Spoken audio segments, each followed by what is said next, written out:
Hello everyone, I'm Surbhi Reheja, botany educator, warmly welcomes you all to the official channel of Bansal Academy.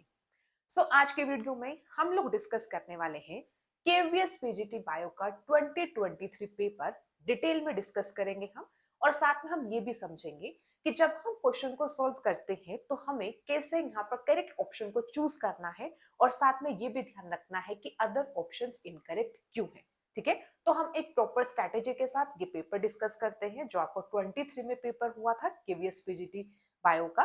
Detail solution यहाँ पर देखेंगे और साथ साथ हम ये भी देख लेंगे कि कौन कौन से ऐसे इंपॉर्टेंट टॉपिक्स है जो एग्जाम में पूछे गए हैं और जिससे हमें ये आइडिया लग जाएगा कि जो नेक्स्ट एग्जाम होने वाला है उसमें हमें किन टॉपिक्स को मेन फोकस रखना है और हमें ध्यान में रखना है कि किस तरीके के क्वेश्चन पूछे जा सकते हैं। ठीक है, तो स्टार्ट करते हैं।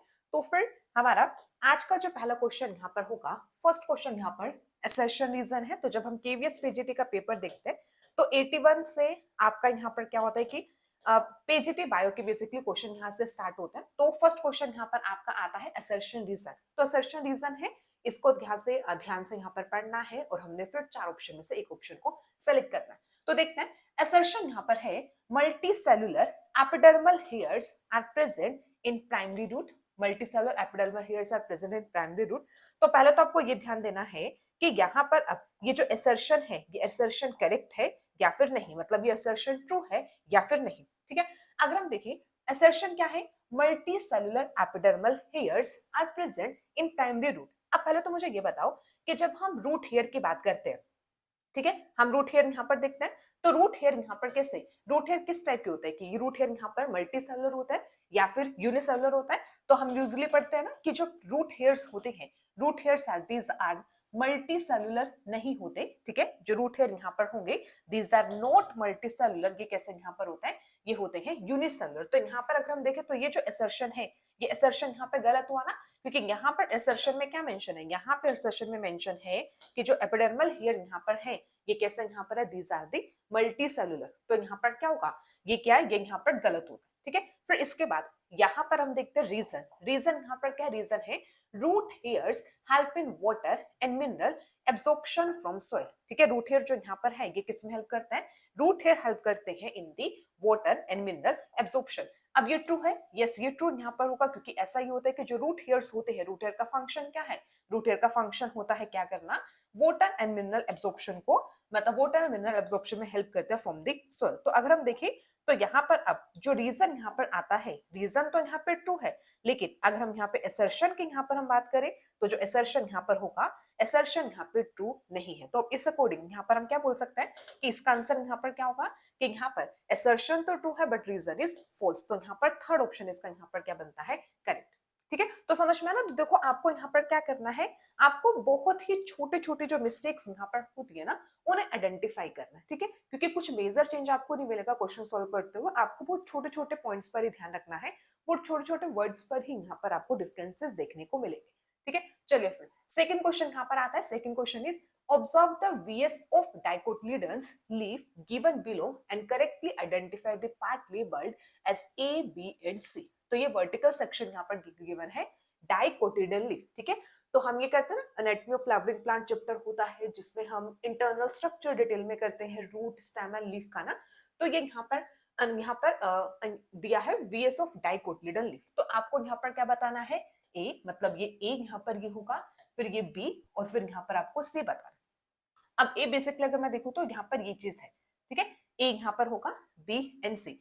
अब अगर हम इस पूरे स्ट्रक्चर को यहाँ पर देखें, अब सबको इतना पता है कि ये एडेक्सियल एपिडर्मिस होती है, ये फिर यहाँ पर अबेक्सियल एपिडर्मिस होगा। ठीक है, फिर यहाँ पर क्या होता है, ये स्टोमेटा यहाँ पर होता है, सब स्टोमेटल केविटी यहाँ पे प्रेजेंट होगी, जाइलम फ्लोएम है और जाइलम फ्लोएम को यहाँ पे ये सराउंड करते हुए यहाँ पे ये सेल्स प्रेजेंट है और ये जो जाइलम फ्लोएम को सराउंड करते हुए जो सेल्स यहाँ पर होते हैं, ये जो यहाँ पे लेयर यहाँ पर बनती है, इसे क्या बोला जाता है, इसे बोला जाता है बंडल शीट।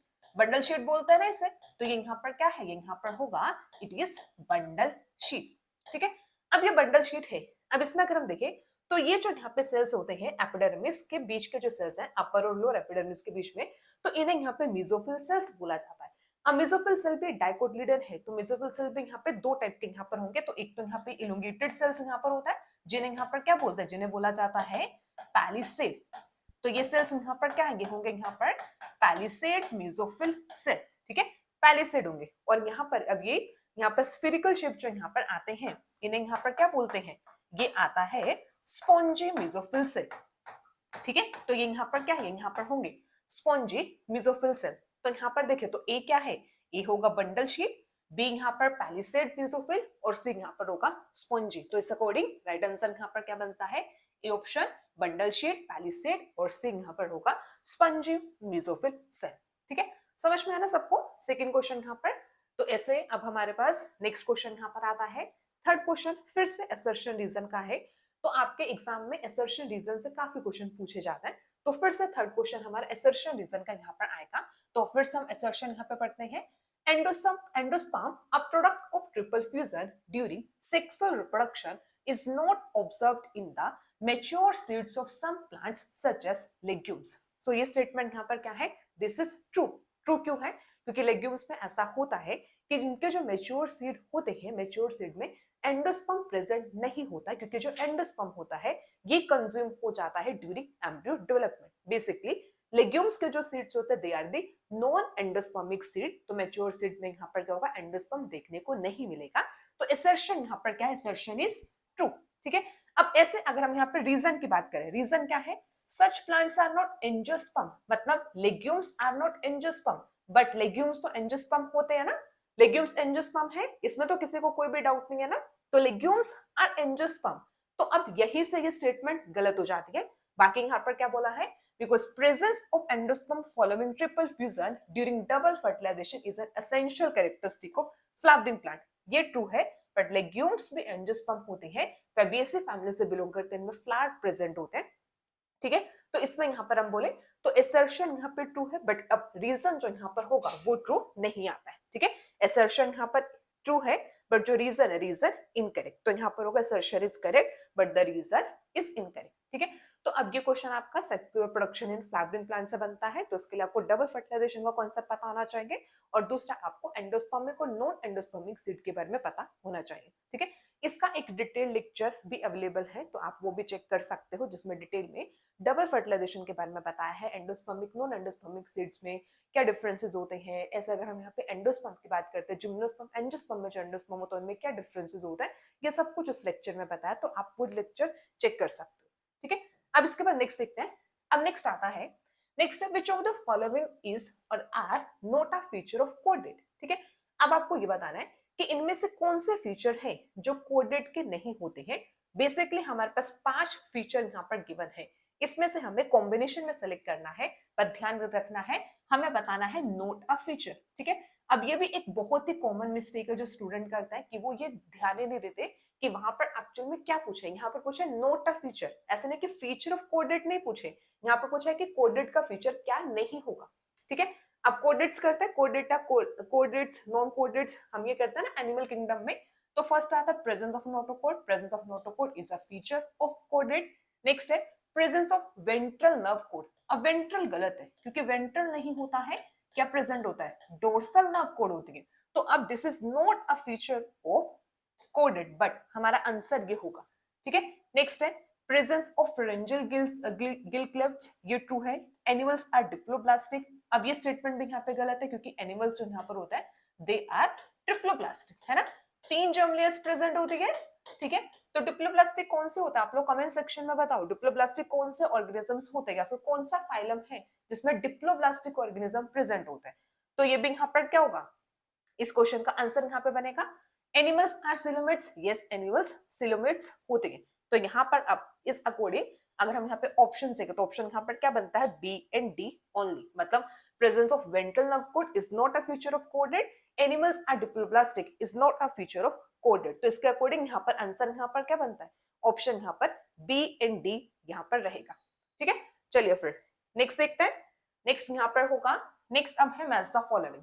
अब मैच द फॉलोइंग तो बहुत ही इजी और kind of favourite kind of question यहाँ पर बनते हैं। क्यों बनता है, क्योंकि इसमें अगर आपको ना एक ऑप्शन भी मिल जाता है ना करेक्ट, तो आपको पूरा का पूरा आंसर सही हो जाता है। मतलब अगर आपको 4 में से सिर्फ कभी कभी एक भी अगर पता होगा ना, तो आपका आंसर वहीं पे सोल्व हो जाता है, आपको और देखने की जरूरत ही नहीं होती, ठीक है।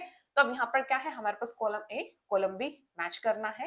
Absence of light, absence of light के लिए देखो क्या टर्म होगा, बहुत इजी। एब्सेंस ऑफ लाइट के लिए क्या है, स्कोटोट्रोपिज्म होगा। स्कोटो वैसे भी हम किसके लिए यूज करते हैं, डार्क कंडीशंस के लिए यूज करते हैं ना। हीट है तो हीट के लिए क्या होगा जरूर, थर्मो यहाँ पर होगा, थर्मोट्रोपिज्म। टच, टच के लिए थिग्मोट्रोपिज्म। और वाटर स्ट्रेस के लिए यहाँ पर क्या है, हाइग्रोनेस्टी। हाइग्रोनेस्टी, हाइग्रो वैसे भी ड्राई कंडीशंस के लिए हम यूज करते हैं। तो अब देखो इसके अकॉर्डिंग अब क्या आंसर यहाँ पर बनता है, आंसर बनता है ए का, यहाँ पर क्या होगा, ए का होगा थर्ड। ठीक है, ए का देखो, ए का थर्ड, सिर्फ इतना आपको देखना था, आंसर आपका मिल गया। ए का थर्ड, बी जो यहाँ पर इसका फोर यहाँ पर होगा, क्रॉस चेक करना भी जरूरी है। सी का यहाँ पर होगा सेकेंड और डी का यहाँ पर आता है फर्स्ट। ठीक है, तो इसका आंसर यहाँ पर क्या बनता है, सेकेंड इसका करेक्ट आंसर यहाँ पर होगा। ठीक है, चलो फिर नेक्स्ट देखते हैं। नेक्स्ट अब आता है, in striated muscle fibre the composition of thick and thin filament is mentioned below. ठीक है, कि अब स्केलेटल मसल फाइबर में थिक एंड थिन फिलामेंट की यहाँ पर कॉम्पोजिशन गिवन है, हमें क्या बताना है, हमें यहाँ पे करेक्ट आंसर को यहाँ पे चूज करना। तो फर्स्ट है, thin filament is made up of F actin, tropomyosin and troponin. बताओ ये स्टेटमेंट ट्रू है, yes this statement is true. क्यों ट्रू है, कि ऐसा ही होता है कि जो थिन फिलामेंट होता है वो किससे कंसिस्ट होता है, एफेक्टिन, ट्रोपोमाइसिन और ट्रोपोनिन से। ठीक है, नेक्स्ट है, ट्रोपोमाइसिन remains wrapped around myosin molecule इन थिक फिलामेंट। क्या ये सही होगा, नहीं होगा। क्यों नहीं होगा, क्योंकि यहाँ पर मायोसिन मेंशन किया। अब ये ऐसा नहीं होता ना कि जो ट्रोपोमाइसिन होता है वो मायोसिन के अराउंड रैप्ड होता है इन थिक फिलामेंट। एक्चुअल में जो ट्रोपोमाइसिन होता है ये एफेक्टिन के अराउंड, ये एक्टिन मॉलिक्यूल के अराउंड, ये थिन फिलामेंट है बेसिकली, वो वहां पर ये रैप्ड होता है। तो ये स्टेटमेंट यहाँ पर क्या होगी, गलत। ठीक है, नेक्स्ट है, myosin head of the thick filament forms a cross bridge at the active site present on thin filament. This is true। कि जो मायोसिन यहाँ पर होता है वो क्या फॉर्म करता है, थिक फिलामेंट फॉर्म करता है। एक क्रॉस ब्रिज यहाँ पर थिक फिलामेंट में क्रॉस ब्रिज मतलब ये फॉर्म करता है active site of present on the thin filament. ये स्टेटमेंट यहाँ पर क्या है, ट्रू यहाँ पर होगा। तो अब यहाँ पर कौन से स्टेटमेंट यहाँ पे ट्रू, हमें करेक्ट स्टेटमेंट बताना है। ठीक है, यहाँ पर अब हमें करेक्ट आंसर यहाँ पर बताना है, तो ए एंड सी यहाँ पर होगा करेक्ट। ठीक है, A and C of the above are correct, B statement is wrong. ठीक है, तो नेक्स्ट देखते हैं। नेक्स्ट आता है, नेक्स्ट होगा विच of the following feature is incorrect for कोडेट्स। अब देखो बैक टू बैक अगर हम देखें तो कोडेट का ये सेकंड क्वेश्चन यहाँ पर आया है। पहले वाला भी यहाँ पर क्या था, note a feature of caudate. अब फिर से यहाँ पर आता है following feature is incorrect for caudate. अब देखो कोडेट कितना इंपॉर्टेंट टॉपिक है ना, कि आपको कोडेट के जस्ट जनरल फीचर के बारे में पता होना चाहिए। इससे देखो आपके दो क्वेश्चन इजी तरीके से सॉल्व होते हैं। ठीक है, तो कोडेटा इंपॉर्टेंट है, कोडेट्स नॉन कोडेट्स में क्या डिफरेंस होता है उसको अच्छे से रट लेना। ठीक है, एग्जाम में जरूर पूछा जाएगा। तो अब इसमें यहाँ पर क्या है, चार स्टेटमेंट मेंशन है। अब आपको क्या बताना है, select the correct answer from the options given below.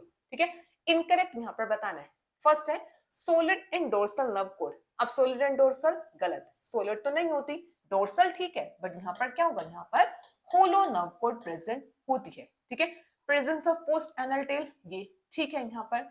Next है gill slits are present only in embryonic stage. फिर से यहाँ पर आ जाता है, देखो एक तो ट्रिक होता है ये वाला ना, कि अगर किसी भी क्वेश्चन में ऐसा मेंशन हो, ओनली मेंशन हो या ऑलवेज मेंशन हो, जनरली वो स्टेटमेंट्स गलत होती हैं। ठीक है, अब बोला कि यहाँ पर क्या प्रेजेंट होगा, यहाँ पर जो गिल स्लिट्स है वो सिर्फ और सिर्फ एम्ब्रियोनिक स्टेज में है, बट एम्ब्रियोनिक स्टेज में नहीं होती। ठीक है, कुछ एनिमल्स में बियॉन्ड एम्ब्रियोनिक स्टेज भी देखने को मिलती हैं गिल स्लिट्स। ठीक है, तो ये स्टेटमेंट यहाँ पर होती है गलत। ठीक है, मतलब बेसिकली हमारा आंसर ये बनेगा, क्योंकि हमें आंसर क्वेश्चन में पूछा हमसे इनकरेक्ट। ठीक है, ठीक है, तो नेक्स्ट है notochord is present between dorsal nerve cord and alimentary canal. This is true कि नोटोकोड प्रेजेंट होती है डोर्सल नर्व कोड और एनिमल एलिमेंट्री कैनल के बीच में। तो आंसर यहाँ पर क्या बना, आंसर होगा A and C of the above.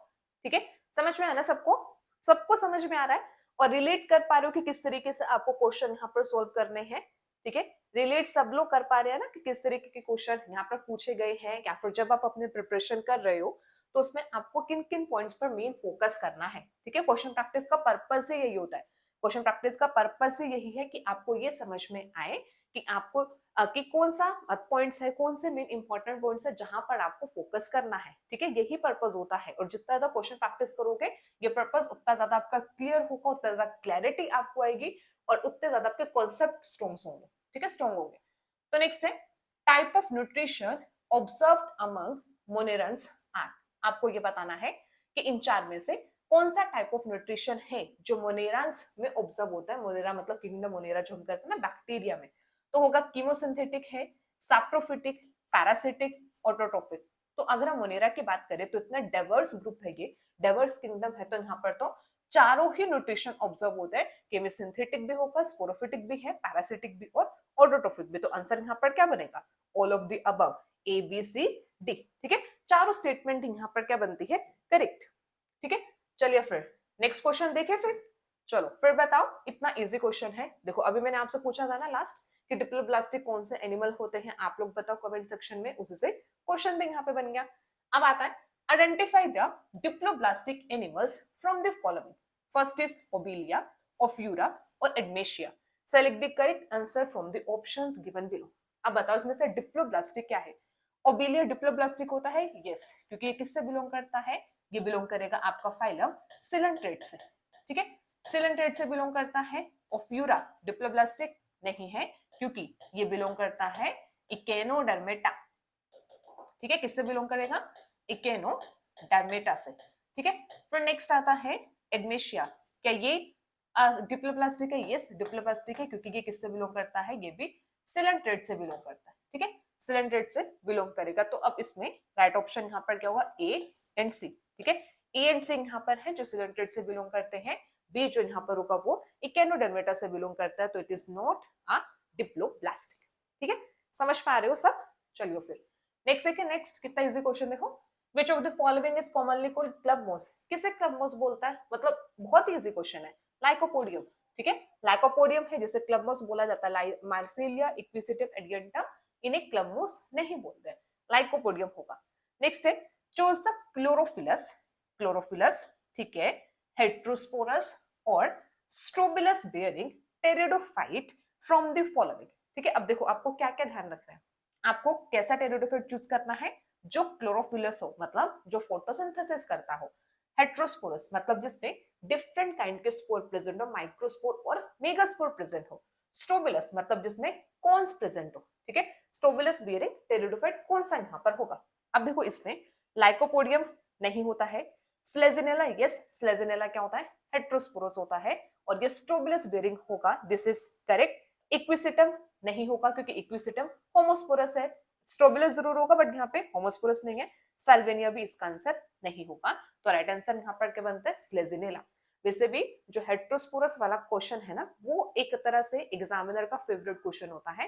Heterosporous से किसी ना किसी तरीके से आपसे क्वेश्चन पूछ ही लिया जाता है टेरिडोफाइट में, कि कौन सा एग्जाम्पल यहाँ पर होगा हेट्रोस्पोरस का, तो स्लेजिनेला में होता है, साल्वेनिया भी आता है, बट यहाँ पे पूछा था हेट्रोस्पोरस स्ट्रोबिलस, स्ट्रोबिलस बेरिंग यहाँ पर, स्लेजिनेला यहाँ पर ये बनेगा।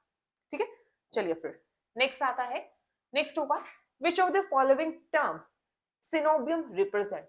सिनोबियम यहाँ पर मतलब चार स्टेटमेंट्स हैं, आपको बताना है कि सिनोबियम टर्म किसे रिप्रेजेंट करती है। अब देखो सिनोबियम जो यहाँ पर होता है, सिनोबियम में बेसिकली प्रेजेंट होते हैं फिक्स्ड नंबर ऑफ सेल। ठीक है, सिनोबियम में प्रेजेंट होगी, ये वो कॉलोनी होती है जिसमें fixed number of cells present होते हैं। तो फर्स्ट है a colony of unspecified number of cell. Unspecified नहीं होता, स्पेसिफाइड होगा मतलब फिक्स्ड होगा, तो colony of specified number of cells. Aggregate of cells, highly branched filamentous structure नहीं, ये कैसा यहाँ पर होता है, ये होता होगा यहाँ पर स्पेसिफाइड नंबर ऑफ सेल्स यहाँ पे प्रेजेंट होता है, मतलब fix number of cells present होते। ठीक है, चलो फिर नेक्स्ट देखते हैं। Next is select the option about the storage form of polysaccharide in animals। तो एनिमल्स में आपको बताना है कि storage form of polysaccharide, very easy question. ठीक है, बहुत ही इजी क्वेश्चन है ये। ठीक है, आपको तो ऑप्शन भी देखने की जरूरत नहीं होनी चाहिए, इस क्वेश्चन को सॉल्व करते हुए डायरेक्ट आंसर आना चाहिए। ठीक है, स्टोरेज फॉर्म ऑफ पॉलीसेक्रेट, सेलुलोज नहीं, ग्लाइकोजन यस, अमाइलोज नहीं होता, म्यूरिन नहीं होता, म्यूरिन पेप्टिडोग्लाइकन नहीं होगा, सेलुलोज प्लांट सेल वॉल में प्रेजेंट होता है। अच्छा चलो बताओ फिर, अगर यहाँ पे ये पूछा होता storage form of polysaccharide in plants, अगर प्लांट्स में पूछा होता तो क्या आंसर इसका बनता, सब लोग बताओ कमेंट सेक्शन में, सब लोगों ने बताना है। ठीक है, इक्वली पार्टिसिपेट करो, तभी फिर ये जो सेशन होता है ये इंटरेक्टिव होते हैं। ठीक है, आप लोगों को भी इक्वली पार्टिसिपेट करना है। चलो फिर नेक्स्ट यहाँ पर देखते हैं। नेक्स्ट अब यहाँ पर आता है फिर से मैच द फॉलोइंग, ठीक है। मैच द फॉलोइंग के लिए सिंपल सी ट्रिक यहाँ पर बताइए ना कि आपको जस्ट यहाँ पर क्या पता हो, अगर आपको एक भी ऑप्शन यहाँ पर पता है तब भी आप ये क्वेश्चन इजी तरीके से सॉल्व कर सकते हो। मतलब मैच द फॉलोइंग वाले क्वेश्चन एक्चुअल में स्कोरिंग टॉपिक्स होता है, स्कोरिंग क्वेश्चन होते हैं, ठीक है। तो इन क्वेश्चन को तो बिल्कुल देखा करो और कोशिश किया करो कि आपको एक भी अगर मिल जाए ना तो उससे भी ये सोल्व हो जाता है। जैसे अभी हम इस क्वेश्चन को यहाँ पे सोल्व करते हैं, तो यहाँ पर अब हमारे पास क्या गिवन है, यहाँ पे हमारे पास फ्लोरल फॉर्मूलाज गिवन है और हमें यहाँ पर फैमिली से यहाँ पर मैच करना है। इंपॉर्टेंट है ये भी, फैमिलीज वाला टॉपिक भी बहुत इंपॉर्टेंट होता है। फैमिली से क्वेश्चन यूजुअली बनते हैं, ठीक है। फ्लोरल फॉर्मूला से बन जाता है, फ्लोरल डायग्राम से बनते हैं, इनका एग्जाम्पल से क्वेश्चन यहाँ पर बन जाता है। तो फैमिलीज इंपॉर्टेंट है, ठीक है। अब देखो, अब जब हमने फैमिलीज करते हैं ना, तो फैमिलीज में हर एक फैमिली का कुछ ना कुछ एक कैरेक्टरिस्टिक फीचर होता ही है, ठीक है, कुछ ना कुछ होगा और वो हमें फ्लोरल फॉर्मूला में भी देखने को मिल जाता है। जैसे अगर हम यहाँ पे बात करें, अब देखो, अब इसमें अगर हम देखें तो पहले हम ये देखते हैं। देखो, अब हमारे पास ये गिवन है, ये क्या है, ये सी क्या होता है, सी मतलब कोरोला ना। तो यहाँ पे 1 2 + 2 मतलब यहाँ पे 1 2 और 2 मतलब तीन पेटल्स यहाँ पे फ्री हैं, दो यहाँ पे फ्यूज्ड है। तो 1 + 2 + 2 किसका कैरेक्टरिस्टिक फीचर होता है, हम करते हैं फेबियेसी फैमिली में। फेबियेसी फैमिली में जो फ्लावर होते हैं, जो पेटल्स होती हैं, उनमें एस्टिवेशन कुछ इसी तरीके की होती है ना कि एक पेटल स्टैंडर्ड होती है, फिर दो साइड में यहाँ पर क्या होगा, विंग्स प्रेजेंट होती हैं, दो कील होते हैं, कील फ्यूज्ड होती हैं, ठीक है। और रिप्रेजेंट करने का तरीका भी क्या होता है, C1 2 2, ठीक है। अब इसमें अगर हम देखें तो हमारा बी का यहाँ पर बनता है 4, ठीक है। बी का 4, बी का 4, देखो बी का 4, देखो एक चूज कर लिया है ना, बी का 4 यहाँ पर आ गया ना, हो गया क्वेश्चन सॉल्व। अब उसके अलावा आपको पता भी है, नहीं भी पता तो भी कोई दिक्कत नहीं, क्योंकि हमने बी का जो 4 हमें इसके बारे में श्योरिटी है और यहाँ से हमने अपना आंसर चूज कर लिया, बट स्टिल हम अपना आंसर क्रॉस चेक करेंगे। अब देखो, अब इसमें अगर हम यहाँ पर देखें, अब ये हमारे पास है, ये है यहाँ पे पी। पी मतलब क्या होता है, पी मतलब होता है पेरियंथ, मतलब जिसमें पेटल्स सेपल्स डिफरेंशिएट नहीं होती हैं। पेरियंथ यहाँ पे कॉमन टर्म यूज करता है for the petals and sepal. और ये किसका कैरेक्टरिस्टिक फीचर होता है, ये होता है लिलिएसी का। तो लिलिएसी फैमिली में जो फ्लावर्स होते हैं उनमें क्या होता है, उनमें पेरियंथ प्रेजेंट होगा, ठीक है। और एपिफाइलस कंडीशन यहाँ पे देखने को मिलेगी। तो डी का यहाँ पर क्या है, फर्स्ट, तो डी का यहाँ पर क्या होगा, डी का यहाँ पर होगा फर्स्ट, ठीक है। नेक्स्ट देखो, अब यहाँ पर ये एपिपेटलस कंडीशन है। एपिपेटलस कंडीशन किसमें देखने को मिलती है, सोलेनेसी फैमिली में, ठीक है। तो सोलेनेसी फैमिली में एपिपेटलस, और फिर ये फ्लोरा फॉर्मूला किसका यहाँ पर बनता है, ब्रेसिकेसी फैमिली का, ठीक है। ब्रेसिकेसी फैमिली का फ्लोरल फॉर्मूला यहाँ पर ये होगा, ठीक है। क्लियर है ना, सबको समझ में आया। देखो कितना इजी क्वेश्चन यहाँ पर था, जस्ट आपको वही मैच द फॉलोइंग में ना, यूजली ऐसा होता है, अगर आपको एक भी ऑप्शन मिल जाता है ना तो मतलब पूरा क्वेश्चन वहीं से ही सोल्व हो जाता है, ठीक है। चलो फिर नेक्स्ट क्वेश्चन आता है। Next is floc case. देखो कितना इजी फ्लोक करता है ना, जब हम बायोलॉजिकल ट्रीटमेंट करते हैं, सीवेज ट्रीटमेंट करते हैं, तो वहां पे प्राइमरी सेकेंडरी टर्शरी करते हैं। तो सेकेंडरी ट्रीटमेंट होता है बायोलॉजिकल ट्रीटमेंट, जिसमें हम फ्लोक करते हैं, फ्लोक प्रेजेंट होता है। अब फ्लोक क्या होता है, floc is a mesh-like structure formed by the association of bacteria and fungal filaments in sewage treatment. This is true. Floc यही होते हैं, they are the mesh-like structure. कैसे बनते हैं, formed by the association of bacteria and fungal filaments in sewage treatment. Floc क्या है, they are the primary sludge produced in sewage treatment. नहीं, effluent in primary treatment and obtained during the sewage treatment. नहीं होगा। Domestic sewage after filtration and segmentation, नहीं। वैसे भी हमारा first option सही है, तो बाकी सब तो वैसे ही गलत हो गए, ठीक है। चलिए फिर नेक्स्ट आता है। Next is in a particular climate condition decomposition rate is slower if, मतलब डिकम्पोजिशन रेट कब कम होगा आपको ये बताना है। अब देखो सिंपल सी बात है, डिकम्पोजिशन रेट कब कम होगा, जब जो डिटीरियस होगा या फिर जो भी मतलब जिस भी मटेरियल की डिकम्पोजिशन होनी है उसमें कुछ ऐसे कंपाउंड्स प्रेजेंट होंगे जिनका डाइजेशन इजी नहीं होगा, जिनका डिकम्पोजिशन इतने इजी तरीके से नहीं होगा। कुछ ऐसे कॉम्प्लेक्स कंपाउंड जो क्या करेंगे, बहुत ही मतलब जिनको डिग्रेड करने में टाइम लगेगा, तो ऑटोमेटिकली वो क्या करेंगे, डिकम्पोजिशन रेट को स्लो करेंगे। तो कैसे यहाँ पर होगा, स्लो कब होगा, if detritus is rich in nitrogen, rich in humus, rich in sugar, lignin and chitin. अब बताओ इनमें से सबसे कॉम्प्लेक्स स्ट्रक्चर कौन सा बनेगा, it is lignin and chitin ना। लिग्निन और काइटिन ही तो होते हैं कि जो कॉम्प्लेक्स स्ट्रक्चर होते हैं जिनको डिग्रेड करने में टाइम लगता है। तो पर्टिकुलर क्लाइमेटिक कंडीशंस में डिकम्पोजिशन रेट स्लोअर होगा जब डिटीरियस रिच होते हैं in the lignin and chitin, ठीक है। देखो ये भी बहुत इजी क्वेश्चन था। तो अभी तक अगर हम देखें ना, तो जो पेपर का लेवल है यहाँ पर ना, वो बहुत ज्यादा टफ नहीं है, और हम बहुत इजी भी नहीं बोल सकते, इजी टू मॉडरेट यहाँ पर हम बोल सकते हैं। कुछ क्वेश्चन काफी इजी हैं, कुछ क्वेश्चन में थोड़ा अच्छा लेवल भी है, तो इजी टू मॉडरेट अभी तक का ये पेपर है। ठीक है, तो ऐसा नहीं है कि आपको मतलब बहुत ज्यादा ही कुछ पढ़ना पड़ेगा। अगर आपने बहुत अच्छे से एनसीईआरटी को भी पढ़ा है, लाइन टू लाइन एनसीईआरटी अच्छे से पढ़ी है, और थोड़ा सा कुछ एक दो एडवांस बुक को पढ़ा है, तब भी बहुत इजी तरीके से आपका ये एग्जाम क्वालिफाई हो सकता है। ठीक है, तो इसमें एज सच को इतना ज्यादा टफ नहीं है। नेक्स्ट आता है डायबिटीज इंसिपिडियस इज कॉज्ड बाय। ठीक है, अब आपको ये बताना है डायबिटीज इंसिपिडियस जो यहाँ पर होता है इट इज कॉज्ड बाय। ठीक है, अब डायबिटीज एक मेलेटस होता है, एक इंसिपिडियस होता है। मेलेटस हमें पता है वो तो किसकी वजह से होगा, वो पेंसिलिन की वजह से होता है। ठीक है, पेंसिलिन मतलब इंसुलिन, सॉरी पेंसिलिन नहीं, पेंसिलिन तो एंटीबायोटिक है ना, इंसुलिन हार्मोन है। तो डायबिटीज मेलेटस जो होता है वो इंसुलिन की डेफिशिएंसी की वजह से होता है। ठीक है, जैसे शुगर भी बोलते हैं डायबिटीज। अब इंसिपिडियस जो यहाँ पर होगा ये हार्मोन की वजह से होता है। हार्मोन कौन सा होता है, deficiency of ADH, anti diabetic hormone, इसी को वेसोप्रेसिन भी बोला जाता है, जो बेसिकली रीअब्जॉर्प्शन में रोल प्ले करता है। ठीक है, तो इसकी डेफिशिएंसी की वजह से वेसोप्रेसिन, तो यहाँ पर क्या होते हैं डायबिटीज इंसिपिडियस। और जब हम ये वाला करते हैं ना, हार्मोन वाला पार्ट करते हैं, तो वहां पर बार बार बताया जाता है कि कौन सी डिसीज है जो किस हार्मोन की वजह से होती है, डेफिशिएंसी की वजह से। क्योंकि एग्जाम में क्वेश्चन जरूर पूछा जाता है, एंडोक्राइनोलॉजी हार्मोन से क्वेश्चन जनरली पूछे जाते हैं। ठीक है, तो ये वहां से क्वेश्चन यहाँ पर आया। सो नेक्स्ट क्वेश्चन देखें। Next is myasthenia gravis involves weakness of skeletal muscle, which of the following can act as its primary treatment. तो अब एक मिस्थेनिया ग्रेविस, पहले तो हमें इस डिसऑर्डर के बारे में पता। ठीक है, अब देखो जो मिस्थेनिया ग्रेविस जो यहाँ पर है, मिस्थेनिया ग्रेविस क्या है, ये एक ऑटो इम्यून डिसऑर्डर होती है। ठीक है, तो ये क्या है, it is an auto immune disorder. ठीक है, तो ये क्या है, ये एक ऑटो इम्यून डिसऑर्डर यहाँ पर होती है।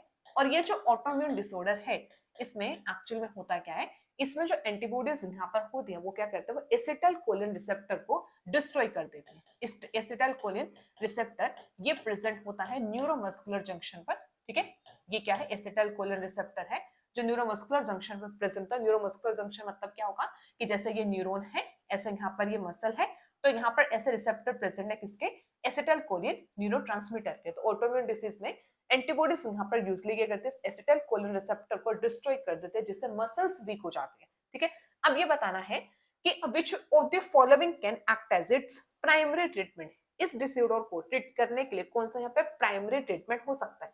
अब प्राइमरी ट्रीटमेंट देखो हो क्या सकता है। अब बेसिकली हम यहाँ पर क्या चाहते हैं कि जो एसिटाइल कोलिन रिसेप्टर है वो डिस्ट्रॉय ना हो, वो एज इट इज यहाँ पे प्रेजेंट होगा। मतलब एसिटाइल कोलिन रिसेप्टर का जो यहाँ पे डिस्ट्रक्शन है इसे प्रिवेंट करना। तो प्राइमरी ट्रीटमेंट तो यहाँ पर क्या है, इसी को बचाना। अब इसको कैसे बचाया जा सकता है कि यहाँ पर क्या हो, injection of neurotransmitter acetyl choline. अब देखो सिंपल सा, हम न्यूरोट्रांसमीटर एसिटाइल कोलिन को अगर इसका इंजेक्शन कर भी दिया, बट यहाँ पर तो उसके रिसेप्टर यहाँ पर डिस्ट्रॉय हो रहे हैं, तो उससे तो कोई फर्क ही नहीं पड़ेगा।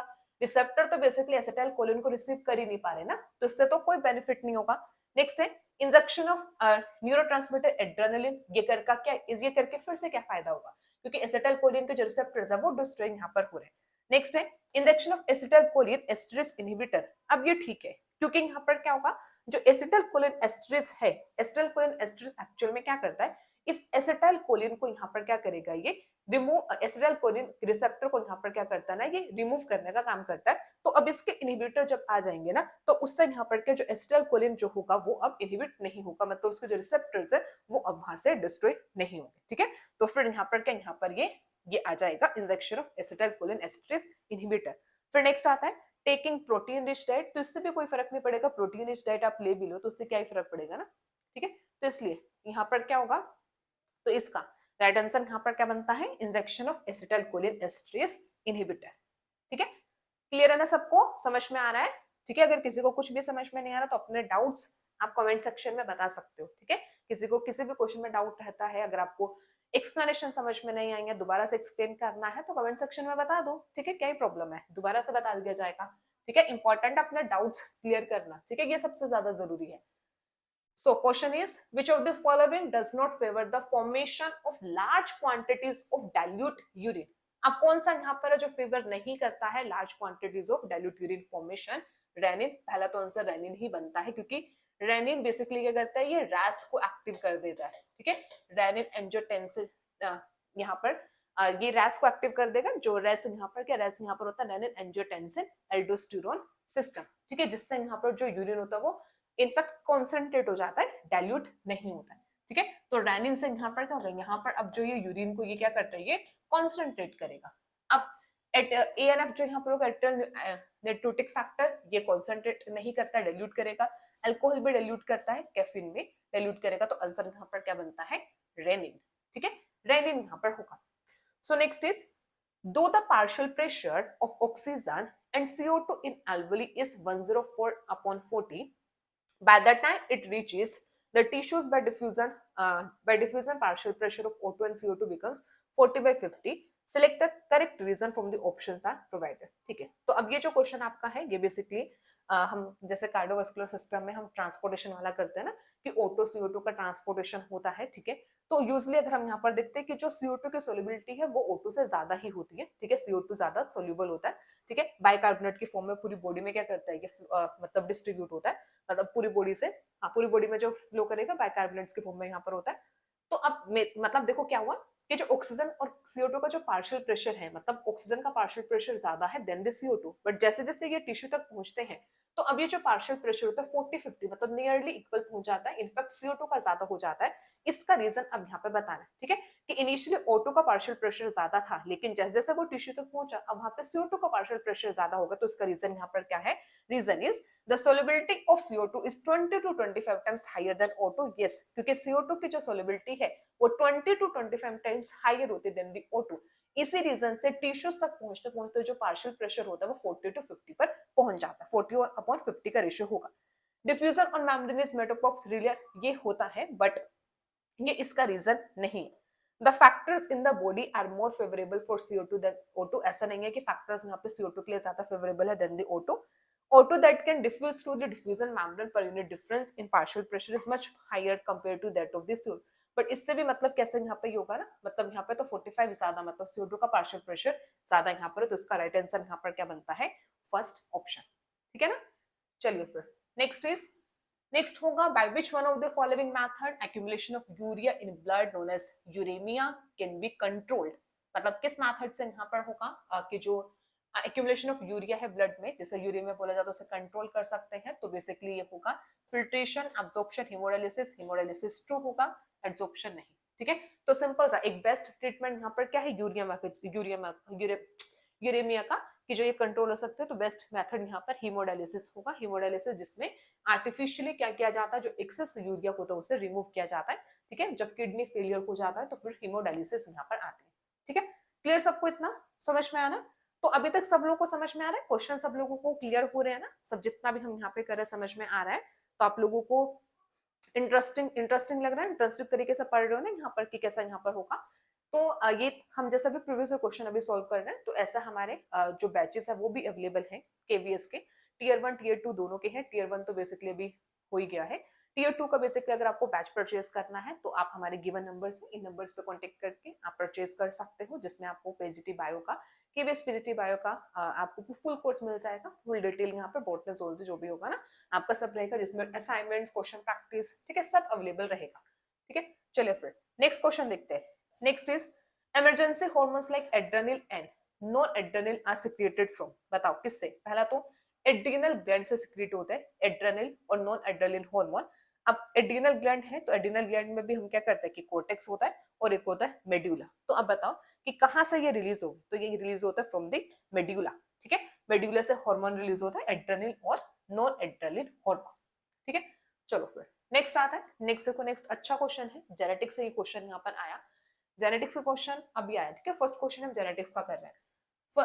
Question is, in order to perform a trihybrid cross perform की जा रही है, इन विच traits selected for the plant of emasculated flower are tall pea plant having, देखो क्या क्या कैरेक्टरिस्टिक फीचर यहाँ पर है, टोल है, ठीक है। पी प्लांट पहला तो यहाँ पर कैसा है, tall, having inflated pod and yellow colour seed, ठीक है, जिसमें यहाँ पर क्या क्या प्रेजेंट है, tall pea plant, inflated pod है और येलो कलर सीड है। Which of the following combination would be selected for the other plant to transfer pollen grains on the emasculated flower to ensure cross pollination. तो basically अब ट्राइहाइब्रिड cross करने, अब ट्राइहाइब्रिड cross में होता क्या है, ट्राइहाइब्रिड क्रॉस में हमें पता है कि यहाँ पर 3 कैरेक्टर को सिलेक्ट किया जाता है, 3 कंट्रास्टिंग ट्रेड्स यहाँ पर होंगे, ठीक है। डाइहाइब्रिड में 2 होती हैं, मोनो में सिंगल होगा। अब 3 यहाँ पर क्या क्या है कि एक तो हाइट हो गया, मतलब टोल पी प्लांट यहाँ पर आया, एक यहाँ पे पोड शेप का यहाँ पर आता है, ठीक है। तो यहाँ पर क्या, यहाँ पर आती है इन्फ्लेटेड पोड, और फिर थर्ड यहाँ पर आता है सीड कलर, येलो कलर यहाँ पे। अब आपको इसी के ही कॉन्ट्रास्टिंग ट्रेड यहाँ पर देखने हैं, जिससे यहाँ पर क्या हो जाएगा, जो बेसिकली सेलेक्ट किए जाएंगे फॉर द क्रॉस पोलिनेशन। तो बताओ, टोल है तो टोल के लिए क्या यूज करेंगे, हम ड्वार्फ प्लांट यूज करेंगे, ऑब्वियस है, ड्वार्फ यहाँ पर होगा, ठीक है। फिर यहाँ पर इन्फ्लेटेड पोड, इन्फ्लेटेड मतलब पोड का है यहाँ पर होगा, रिंकल्ड सीड नहीं होगा, क्योंकि सीड का राउंड नहीं आया यहाँ पे, ठीक है। तो ड्वार्फ प्लांट यहाँ पर होगा हैविंग कॉन्स्ट्रिक्टेड पोड होगा और ग्रीन कलर सीड, ठीक है, ये होगा। अब इन्फ्लेटेड पोड तो नहीं करेंगे, वो तो ऑलरेडी वहां पे चूज कर लिया, ठीक है। और सीड यहाँ पर कैसा होगा, ग्रीन कलर। तो राइट आंसर यहाँ पर क्या बनेगा, dwarf plant having constricted pod and green colour seed, ठीक है। क्लियर सबको, इजी था क्वेश्चन, ठीक है। इजी भी इजी क्वेश्चन ही आता है, ठीक है, ज्यादा टफ नहीं आता है। जेनेटिक्स यूजुअली टफ लगती है स्टूडेंट्स को, पर इतने इजी मतलब इतने टफ क्वेश्चन नहीं बनते, ठीक है। चलो फिर नेक्स्ट क्वेश्चन फिर से आपका आता है जेनेटिक्स से।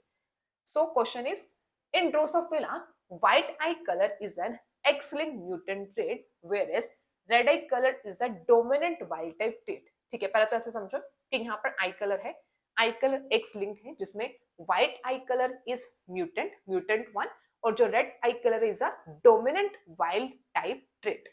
इन a cross Drosophila white-eyed female were crossed with the red-eyed male, what kind of ratio would one expect among offspring? तो पहले देखो हमें यहाँ पे क्रॉस क्या है, क्रॉस यहाँ पे फीमेल है, फीमेल इज XX और मेल इज XY, क्योंकि ड्रोसोफिला में ये होता है ना XX XY होता है। अब फीमेल XX है तो फीमेल यहाँ पर कैसी है, it is female is white eyed, white eyed जो यहाँ पर होगा, व्हाइट आइड यहाँ पर कैसा है, व्हाइट आइड एक म्यूटेंट है एक्स लिंक, मतलब यहाँ पर ये ऐसा होगा WW, ठीक है, मतलब रिसेसिव है, क्योंकि यहाँ पर ये म्यूटेंट है ना, रिसेसिव, रिसेसिव फॉर्म तभी आएगी जब यहाँ पे दोनों पर ही WW यहाँ पर होगा, दोनों यहाँ पर म्यूटेंट फॉर्म में यहाँ पर आएंगे। और मेल यहाँ पर कैसा है, मेल यहाँ पर कैसा होगा, इट इज रेड आइड, तो रेड आइड है डोमिनेंट के लिए हम यहाँ पर क्या यूज कर रहे हैं, हम यहाँ पर ये W पॉजिटिव, ठीक है, क्योंकि जब हम ड्रोसोफिला में यहाँ पर करते हैं तो यहाँ पे पॉजिटिव वाइल्ड टाइप से रिप्रेजेंट करते हैं, और जो रिसेसिव होता है उसको हम स्मॉल लेटर से रिप्रेजेंट करते हैं। तो ये रिप्रेजेंट करेगा यहाँ पर किसको, रिप्रेजेंट करेगा रेड कलर को, ठीक है, ये रिप्रेजेंट करेगा इसको रेड कलर। तो मेल यहाँ पर कैसा है, रेड कलर का, और जो फीमेल यहाँ पर वो व्हाइट कलर है, व्हाइट आइड यहाँ पर होगा, व्हाइट आइड भी यहाँ पर कैसे, ये WW मतलब यहाँ पर ये रिसेसिव फॉर्म में यहाँ पर प्रेजेंट है। अब हमें यहाँ पर क्या बताना है, हमें ये बताना है, क्या बताना है, what kind of ratio would one expect among offspring, मतलब जब इनके आगे ऑफस्प्रिंग होंगे तो क्या क्या यहाँ पर रेशियो यहाँ पे देखने को मिलेगा, ठीक है। अब सिंपल सा देखो, अब जब गैमेट्स बनेंगे तो गैमेट्स में यहाँ पर क्या होगा, यहाँ पर XW ये एक गैमेट बनेगा, XW ये एक गैमेट, तो यहाँ पर ऐसे होगा, एक यहाँ पर XW पॉजिटिव, ये एक गैमेट यहाँ पे बनेगा और एक Y, ठीक है। अब अगर हम यहाँ पर इनके ऑफस्प्रिंग यहाँ पर देखें, ठीक है, ऑफस्प्रिंग यहाँ पे देखना, तो यहाँ पर ये XW, यहाँ से ये XW पॉजिटिव, ठीक है, फिर ये XW, फिर ये Y, ठीक है, मतलब इस गैमेट के इन दोनों के साथ फ्यूजन, फिर ऐसे XW XW पॉजिटिव और ऐसे XW और Y। तो यहाँ पर अगर हम देखें तो ये मेल यहाँ पर होगा, मेल यहाँ पर कैसा, मेल आएगा व्हाइट आइड, ठीक है, और ये यहाँ पर फीमेल होगी, और फीमेल यहाँ पर कैसे आएगी, रेड आइड, ठीक है, रेड आइड, क्योंकि यहाँ पर ये डोमिनेंट है ना, तो डोमिनेंट का तो हमें पता है कि अगर वहां पे सिंगल भी प्रेजेंट होगा तो डोमिनेंट कैरेक्टर ही वहां पे शो करेगा। तो फीमेल कैसे यहाँ पर होंगे, फीमेल रेड आई, और मेल यहाँ पर कैसे होंगे, व्हाइट आई, ठीक है। तो इसमें देखो यहाँ पर क्या है, all would be red eye, no, there will be 1:1 ratio of red eye and white eye female, 1:1 ratio है, बट यहाँ पे हमें स्पेसिफाई करना पड़ेगा मेल और फीमेल को। All male offsprings would be white eye, yes, all male offspring white eye होंगे, and all female offspring would be red eye, ये ठीक है। देखो सेकंड भी ट्रू है, हम ऐसा नहीं बोल सकते कि सेकंड गलत है, बट स्टिल सेकंड में यहाँ पे ये नहीं मेंशन है कि मेल और फीमेल का, तो थर्ड ऑप्शन हमारा एक्यूरेट बताता है कि ऑल मेल ऑफस्प्रिंग यहाँ पर कैसे होंगे, व्हाइट आई होंगे, और जो फीमेल है वो red eye. There will be 1:1 ratio of red and white eye female, नहीं, फीमेल का 1:1 रेशियो नहीं, और all males would be white eye नहीं, मेल जो यहाँ पर है वो कैसे है, मेल यहाँ पर होंगे व्हाइट आई, और जो फीमेल्स है ये होंगे यहाँ पर रेड आई, ठीक है। तो थर्ड ऑप्शन इसका यहाँ पर बनता है करेक्ट, ठीक है, थर्ड ऑप्शन यहाँ पर करेक्ट होगा, अच्छा ऑप्शन था। चलिए फिर नेक्स्ट देखें, नेक्स्ट आता है, in the question given below two statements are marked as assertion and reason, तो अगेन असर्शन एंड रीजन का क्वेश्चन है, असर्शन यहाँ पे पढ़ते हैं, in Meselson and Stahl experiment completely radioactive labeled DNA is isolated from the bacteria gave band in higher density region in comparison to unlabeled DNA. ठीक है, मतलब Meselson and Stahl का एक्सपेरिमेंट हम करते हैं. Meselson and Stahl semi conservative mode of replication होता है. ठीक है, इसी को ये एक्सपेरिमेंटल प्रूफ करता है मिसेल्सन एंड स्टोल एक्सपेरिमेंट, जिसमें यहाँ पर क्या बताया था कि यहाँ पर बेसिकली हैवी आइसोटोप यूज किया जाता है नाइट्रोजन का N50. ठीक है, वो यूज करते हैं. फिर यहाँ पे बैंड्स आते हैं और जो हैवी आइसोटोप होता है नाइट्रोजन का, यूजली उसका जो बैंड है वो, मतलब अगर हम बैंड पैटर्न यहाँ पर देखते तो बैंड हमारा कुछ ऐसे ही यहाँ पर आता है ना, कि इसमें यहाँ पर अगर हम देखें तो बीच में हमारा यहाँ पर ये होगा, ये हाइब्रिड यहाँ पर बनता है. ठीक है, ये हाइब्रिड आता है. ठीक है, ऐसे अगर हम यहाँ पर देखें तो हमारा जो हाई और लो डेंसिटी के बैंड्स हमें यहाँ पर देखने को मिलते हैं. ठीक है, अब इस क्वेश्चन में देखो यहाँ पर क्या प्रॉब्लम है ना. अब ये जो क्वेश्चन यहाँ पर होगा इसमें ये प्रॉब्लम यहाँ पर है कि जो असर्शन यहाँ पर है इसमें यहाँ पर क्या बोला कि मिसेल्सन एंड स्टोल एक्सपेरिमेंट जो यहाँ पर होते हैं यहाँ पे कंप्लीटली रेडियो लेबल्ड. पहला तो यहाँ पर रेडियो लेबल्ड यहाँ पे यूज, रेडियो एक्टिव लेबलिंग यहाँ पे यूज के ही नहीं जाते, यहाँ पे यूज किया जाता है हैवी आइसोटोप. ठीक है, यहाँ पर क्या है, यहाँ पर यूज किया जाता है हैवी आइसोटोप. तो ये क्वेश्चन तो यहीं से ही गलत हो जाता है, क्योंकि यहाँ पर क्या है, यहाँ पर हैवी आइसोटोप यूज किया जाएगा इंस्टेड ऑफ रेडियोएक्टिव लेबल. फिर से यहाँ पे क्या, रेडियोएक्टिव नाइट्रोजन को यूज नहीं किया जाता है. यहाँ पे हैवी आइसोटोप जो नाइट्रोजन का वो यूज करते हैं. ठीक है, तो इस वजह से अगर हम यहाँ पर देखें तो यहाँ पर क्या होगा, हमारी दोनों स्टेटमेंट ही गलत बनती है वैसे तो, बट अगर हम देखें तो हमारा यहाँ पर ना कोई ऐसा कोई ऑप्शन नहीं मेंशन है कि जिसमें यहाँ पर ये दोनों स्टेटमेंट गलत है. तो ये क्वेश्चन जो यहाँ पर है ना ये गलत है. मतलब बेसिकली ना ऐसे क्वेश्चन टाइप जब यहाँ पर एग्जाम में आते हैं ना तो उनका चैलेंज होता है. ठीक है, तो ये जो क्वेश्चन यहाँ पर होगा ये गलत है, इसमें भी यहाँ पे नहीं, मतलब दोनों तरीके से नहीं यहाँ पर ये मेंशन होगा. ठीक है, ये दोनों गलत यहाँ पर आता है. ठीक है, तो फिर इसका ये जो क्वेश्चन यहाँ पर होगा इस क्वेश्चन का बेसिकली चैलेंज होगा. मतलब इस टाइप के क्वेश्चन जब भी एग्जाम में आता है ना कि जिसमें यहाँ पर आपका थोड़ा सा यहाँ पर कंफ्यूजन रहता है इस टाइप के क्वेश्चन में, कि जिसमें कुछ ना कुछ यहाँ पर मिस्टेक होते हैं, तो उस क्वेश्चन में चैलेंज होता है. ठीक है, चलिए फिर नेक्स्ट क्वेश्चन यहाँ पर देखते हैं. नेक्स्ट है, Which of the following statements does not hold true for a genetic code? तो जेनेटिक कोड के लिए आपको यहाँ पर बताना है कि कौन से स्टेटमेंट यहाँ पर होगा which is not true.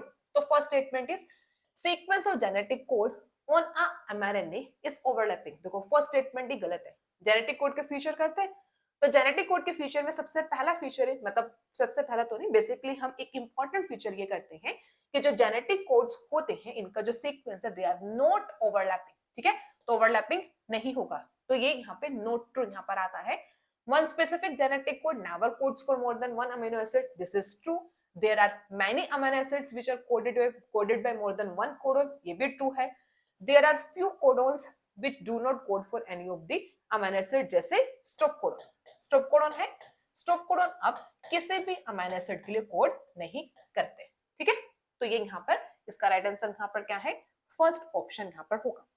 चलिए फिर नेक्स्ट क्वेश्चन आता है.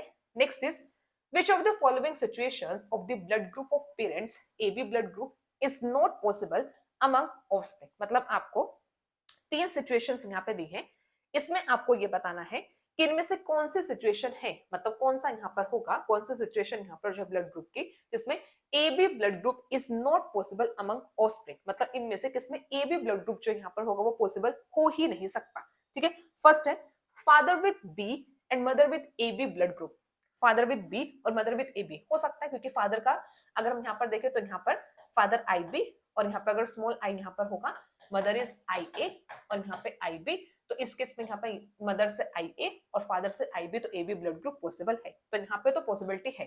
ठीक है, नेक्स्ट है father with O and mother with A B blood group. अब फादर अगर ओ है तो मतलब स्मॉल आई और मदर अगर यहाँ पे आई ए आई बी है. इस केस में अगर हम बोले तो ए बी नहीं हो सकता, क्योंकि एबी ब्लड ग्रुप के लिए फादर के पास भी यहाँ पे या तो आई ए या फिर आई बी होना जरूरी था, तो ये तो नहीं होगा. नेक्स्ट है father with A and mother with B blood group. तो यहाँ पे भी फादर का हो सकता है जीनोटाइप आई ए और स्मॉल आई हो, और मदर का भी यहाँ पर क्या हो सकता है आई बी स्मॉल ए, तो इस केस में भी A B blood group possible है. तो यहाँ पर राइट आंसर यहाँ पर क्या बनेगा, only B of the above यहाँ पर होगा. बी ऑफ द अबव मतलब कि father with O and mother with A B blood group, ये पॉसिबल नहीं है कि यहाँ पर जो ऑफस्प्रिंग आएगा वो ए बी होगा. ठीक है, चलो फिर नेक्स्ट देखते हैं. Next question. Next is which of the following statements is are incorrect about the process of polypeptide chain synthesis or translation. तो यहाँ पर कुछ स्टेटमेंट्स मेंशन है, आपको बताना है इनमें से कौन से स्टेटमेंट्स है जो प्रोटीन सिंथेसिस के लिए सही नहीं है. First is tRNA charged with amino acids are first attached with mRNA. अब बता कि जो टीआरएनए चार्ज होते हैं अमीनो एसिड से, वो फिर क्या करता है, वो जाके एमआरएनए के साथ अटैच होते हैं। अब ये स्टेटमेंट यहाँ पे ट्रू नहीं है कि ऐसा नहीं होता है कि पहले टीआरएनए अमीनो एसिड से चार्ज होकर वो जाके क्या करता है एमआरएनए के साथ, बेसिकली राइबोसोम के साथ जाके उनकी बाइंडिंग होती है। Direction of synthesis of polypeptide of chain on mRNA's 5' to 3'. This is true. Next है, initiation of translation involves interaction of mRNA and smaller as well as larger subunit of ribosome simultaneously. अब ये गलत है क्योंकि जब हम देखते हैं सेल में जो लार्ज एंड स्मॉल सबयूनिट है वो सेपरेटेड प्रेजेंट होते हैं। तो पहले इंटरेक्शन स्मॉल सबयूनिट के साथ होता है, फिर लार्ज सबयूनिट आते हैं, पूरा कॉम्प्लेक्स बनता है। तो लार्ज और स्मॉल सबयूनिट के साथ जो इंटरेक्शन है वो साइमल्टेनियसली नहीं होती। तो अब इनकरेक्ट यहाँ पर क्या है, ए और सी। तो अब यहाँ पर क्या आंसर यहाँ पर बनेगा, A and C of the above. ठीक है, तो यहाँ पर क्या है, A and C of the above यहाँ पर क्या हो गए, इनकरेक्ट। ठीक है, चलिए फिर next question. Next is which of the following organisms expresses female heterogamety for sex determination। अब ये भी एक इंपॉर्टेंट टॉपिक होता है। ठीक है, सेक्स डिटर्मिनेशन से क्वेश्चन आता है, कभी मेल हेट्रोगेमेटी से पूछा जाता है, कभी फीमेल हेट्रोगेमेटी से क्वेश्चन पूछे जाता है। तो इस बार जो क्वेश्चन था वो फीमेल हेट्रोगेमेटी से पूछा गया था। बहुत ही इजी क्वेश्चन है। तो आपको यहाँ पर बताना है कि इनमें से किसमें फीमेल हेट्रोगेमेटी प्रेजेंट होती है। बर्ड्स में, यस बर्ड्स में होती है। जेडडब्ल्यू हेट्रोगेमेटी करते हैं, ग्रासहॉपर्स में नहीं होती, यहाँ पे मेल हेट्रोगेमेटी होगा। ड्रोसोफिला में भी मेल हेट्रोगेमेटी है। मोथ में फिर से फीमेल हेट्रोगेमेटी ZO यहाँ पर आता है। तो यहाँ पर क्या बनेगा, ए एंड डी। तो सेकंड ऑप्शन यहाँ पर आता है A and D of the above, जिसमें यहाँ पर क्या होती है, फीमेल हेट्रोगेमेटी देखने को मिलती है। ठीक है, चलो फिर next question. Next is which of the following is incorrect. ठीक है, देखो फिर यहाँ पर क्या पूछा, इनकरेक्ट स्टेटमेंट्स। इनकरेक्ट यहाँ पर आ जाएगा about phylogenetic system of classification. Phylogenetic system evolution से आपका क्वेश्चन ये आया। फाइलोजेनी जिसमें हम इवोल्यूशनरी हिस्ट्री बेसिकली स्टडी करते हैं, यहाँ पर हम रिलेशनशिप देखते हैं। ठीक है, तो अब हमने फाइलोजेनेटिक सिस्टम के बारे में बताना है कि कौन से स्टेटमेंट यहाँ पे इनकरेक्ट है। ठीक है, ध्यान देना, करेक्ट नहीं पूछा है, इनकरेक्ट है। ठीक है, first is this is based on relationship of organism from perspectives of the evolution. This is true, क्योंकि फाइलोजेनेटिक क्या होता है, ये बेसिकली इवोल्यूशनरी हिस्ट्री को यहाँ पर बताएगा। तो ये स्टेटमेंट यहाँ पर क्या है, this is true. Next is this is based on mere morphological similarities and differences among organism। not true, क्योंकि ये सिर्फ morphologically और differences similarities और differences में नहीं होता, morphological feature पर नहीं होता है बेसिकली। ठीक है, नेक्स्ट है study and analysis of fossils and its features are very important consideration for the phylogenetic systems of classification। True यहाँ पर है क्योंकि इवोल्यूशनरी हिस्ट्री में तो हमें कैसे पता लगेगा, हमें यहाँ पे फोसिल्स के ही स्टडी यहाँ पर उनके फीचर्स इंपॉर्टेंट कंसिडरेशन यहाँ पर होती है जब भी फाइलोजेनेटिक सिस्टम ऑफ क्लासिफिकेशन यहाँ पर देखते हैं। ठीक है, तो अब इसमें यहाँ पर क्या होगा, यहाँ पर इनकरेक्ट यहाँ पर बताना है। तो इनकरेक्ट यहाँ पर होगा only B of the above. ठीक है, तो एबीसी में से अगर हम देखें तो सिर्फ बी स्टेटमेंट यहाँ पर क्या है, बी स्टेटमेंट यहाँ पर होगी नो ट्रू। ठीक है, इनकरेक्ट यहाँ पर बनता है। Next question. Next is which of the following statement about evolution and natural selection cannot be considered to be correct। मतलब इसमें से कौन सी स्टेटमेंट है जो सही नहीं हो सकती है about the evolution and natural selection। ठीक है, तो first is evolution brings changes at population level। True, evolution से population level पर changes देखने को मिलते हैं। नेक्स्ट है वेरिएशन एंड अडेप्टेशन आकर in organisms as per need. Not true, ऐसा नहीं होता है कि जो भी वेरिएशंस और अडेप्टेशंस है किसी भी ऑर्गेनिज्म उसकी जरूरत के अकॉर्डिंग होगा। ठीक है, जरूरत के अकॉर्डिंग कभी भी कोई भी ऐसा वेरिएशन और अडेप्टेशंस नहीं आती है। The process of natural selection source variation present in population. True है। Mutation is a source of new variation. ये भी ट्रू है कि म्यूटेशन सोर्स होता है न्यू वेरिएशन का, but as per need adaptation और वेरिएशन नहीं आती है। ठीक है, ऐसा ये नहीं होगा। सो नेक्स्ट आता है, next question is which of the following organism is not a fish। तो चार एग्जांपल्स आपको बताना है कि कौन से यहाँ पे फिश नहीं है। इक्थोपिसिस हिपोकैम्पस होगा। ठीक है, लेटिमेरिया, ठीक है, ओंगेलिया, तो यहाँ पर ईल। अब बेसिकली ये जो यहाँ पर है ये फिश नहीं है, फिश नहीं होती क्योंकि ये क्या है, ये बिलोंग करता है एम्फीबियस से। ठीक है, तो देखो अब ये भी एनिमल किंगडम से क्वेश्चन आता है और आपको जस्ट एग्जाम्पल्स अगर आपको पता हो ना, एग्जाम्पल से आपको ध्यान में रखने। ठीक है, तो this is not a fish, ये फिश नहीं है। ठीक है, समझ में आया सबको, क्लियर है ना। चलिए फिर नेक्स्ट देखते हैं। नेक्स्ट क्वेश्चन यहाँ पर फिर से असर्शन एंड रीजन यहाँ पर आता है। असर्शन एंड रीजन में देखो mercury and DDT undergoes biomagnification in food chain. ये ट्रू है, ठीक है। ऐसा ही होता है ना जब हम देखते हैं कि फूड चेन में कि यहाँ पर होता है कि जो मर्क्यूरी डीडीटी है बायोमैग्निफिकेशन में जाता है, ठीक है, एक्यूमुलेशन इनका यहाँ पर होता है, फिर ये क्या करता है जैसे जैसे मतलब जैसे प्राइमरी सेकेंडरी जब जैसे जैसे हर एक लेवल पर जाता रहता है फूड चेन में, तो इनकी कॉन्सेंट्रेशन जो इंक्रीज करते हैं क्योंकि एक्यूमुलेट करते, डिग्रेड नहीं होते। Reason, DDT biomagnification has resulted in premature breaking of eggshell of birds, and mercury biomagnification is responsible for minimated disease in Japan। अब ये भी ट्रू है, ठीक है, दोनों यहाँ पे ट्रू है। अब देखो हमने क्या देखना है ना, अब हमने यहाँ पर ये देखना है कि क्या रीजन यहाँ पे करेक्ट एक्सप्लेनेशन है या फिर नहीं है असर्शन का। असर्शन रीजन दोनों ट्रू है। अगर हम यहाँ पर देखें असर्शन ट्रू है, रीजन भी ट्रू है, बट रीजन यहाँ पे करेक्ट एक्सप्लेनेशन नहीं है, क्योंकि ये तो ठीक है कि ये अंडर को बायोमैग्निफिकेशन में जाता है, ये ट्रू है, बट डीडीटी का यहाँ पर ये रोल बता रहा है कि जब इनके बायोमैग्निफिकेशन होता है तो उनका कॉन्सिक्वेंस क्या है, ठीक है। मतलब ये असर्शन, ये जो असर्शन है इसका कारण ये नहीं बनता है, ठीक है। अगर ऐसा होता कि ये असर्शन में गिवन होता और ये हमें रीजन में देता तो हम कहीं बोल सकते थे कि हाँ कि डीडीटी की वजह से ऐसा कुछ कॉन्सिक्वेंसेज होता है, इसका रीजन क्या है, क्योंकि मर्क्यूरी और डीडीटी बायोमैग्निफिकेशन में जाता है फूड चेन में, तो ये रीजन बन सकता है और ये असर्शन बन सकता है, बट ये असर्शन और ये रीजन नहीं बनेगा। तो दोनों यहाँ पे ट्रू है, बट असर्शन इसके करेक्ट एक्सप्लेनेशन नहीं है। Both assertion and reason are true, but reason is not correct explanation of assertion. तो यहाँ पर इसका सेकेंड ऑप्शन जो यहाँ पर है वो यहाँ पर क्या बनेगा, करेक्ट, ठीक है। चलो फिर नेक्स्ट देखते हैं।